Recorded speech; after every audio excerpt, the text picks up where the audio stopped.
Bonjour la famille, Jambo Mbote, Bentoabo Kiambote Kieno la famille. Aujourd'hui nous allons parler de comment être sauvé. Alors, on devrait essayer de parler très rapidement qu'il y a quelque chose que la jeunesse d'aujourd'hui est en train d'oublier et que c'est il y a quelqu'un qui a créé l'univers, qui a créé la terre, qui a créé l'être humain et tout ce qui est sur la terre. C'est Dieu. Et qui nous a donné son Fils unique, qui a versé son sang pour nous, Jésus-Christ de Nazareth, sur la croix de Golgotha. Et il est le seul qui a sacrifié son sang, qui est l'agneau immolé. Et par ce geste-là qu'il a fait de mourir sur la croix, il nous a donné le droit de devenir co-héritiers, donc de devenir des enfants de Dieu, de devenir des gens qui sont sauvés. Et ce geste-là de la mort de Jésus-Christ de Nazareth sur la croix nous donne l'opportunité d'être pardonnés de tous nos péchés.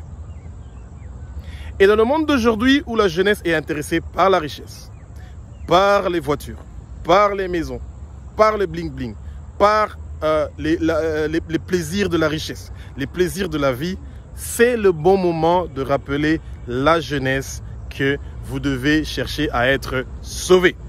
Être sauvé, ça veut dire quoi? Ça veut dire que vous devez accepter de servir Jésus-Christ de Nazareth comme Seigneur, Sauveur et Maître dans votre vie. Et de faire sa volonté et non de faire votre volonté. C'est quelque chose de très important dans votre vie. Surtout dans ces temps où les gens sont vraiment en train de souffrir, où les gens sont en train de déprimer, où les gens sont en train de perdre l'espoir, où les gens ne savent plus qu'est-ce qu'ils doivent faire. Ils sont submergés par les dettes, ils sont submergés par les problèmes, ils sont submergés par beaucoup de difficultés et c'est quelque chose qui est catastrophique et vous allez voir dans les années à venir, ça va être encore plus pire, ça va être encore plus grave, ça va être encore plus compliqué. Alors, pour être sauvé, qu'est-ce que vous devez faire? Eh bien, c'est très simple.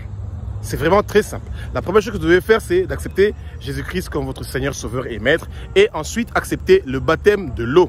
Ce qu'on appelle le baptême communément, le baptême de Jean. Et ensuite, vous devez vous intéresser à connaître Jésus-Christ personnellement. Que Jésus-Christ se révèle à vous. Et la seule façon que Jésus-Christ peut se révéler à vous, c'est quand vous vous intéressez à sa parole, qui est la Bible, et que vous commencez à lire la Bible ou à la méditer, à prendre votre temps, à commencer à partir de Luc, Jean, Actes des Apôtres, Romains, et ensuite vous pouvez lire le reste de la Bible comme vous le voulez, mais vous devez prendre votre temps, minimum 1 heure du temps par jour pour pouvoir réussir à aller avec une bonne vitesse et de pouvoir vous rapprocher du Seigneur et que son Saint-Esprit puisse vous révéler beaucoup de belles choses.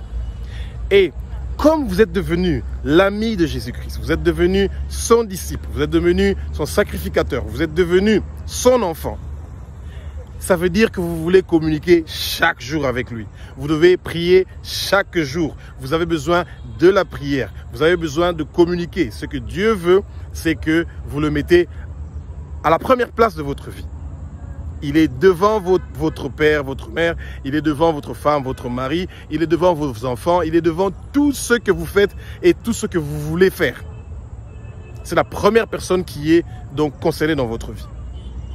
Et si vous avez des questions, il y a un numéro de téléphone que vous pouvez appeler pour qu'un serviteur de Dieu puisse vous aider à pouvoir vous faciliter la tâche, à comprendre comment vous devez faire pour que vous puissiez être sauvé. Donc, nous allons faire une toute petite prière et nous espérons que très bientôt, nous allons continuer à parler de la parole du Seigneur. Père Tout-Puissant, nous sommes en train de remettre la journée de jeudi dans tes mains. Sois avec tes enfants. Père Tout-Puissant, que toute personne qui a regardé cette vidéo touche son cœur pour qu'il puisse t'accepter comme Seigneur, Sauveur et Maître dans sa vie.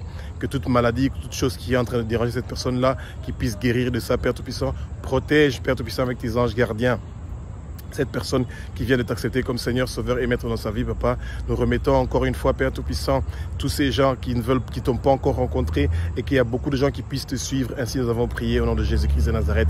Amen. Voilà. Passez une très bonne journée et à très bientôt. Au revoir.